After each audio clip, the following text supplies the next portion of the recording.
In our electrical program, you'll gain hands-on lab experience working with residential, commercial, and industrial electrical systems.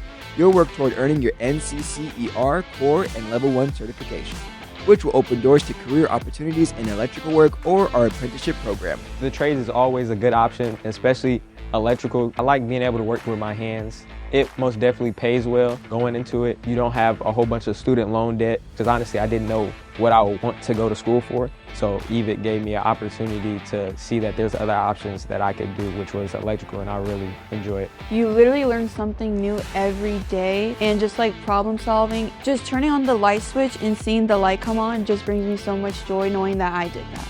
To someone who's looking to join the electrical program at EVIT, I would definitely tell you to apply. You are going to have so much fun here, and you are definitely going to be way more ahead of anybody else who's not doing this program, because you are gaining the experience here that someone's going to gain when they're 26 years old, 30 years old, and you're getting it while you're 16 and 17 years old.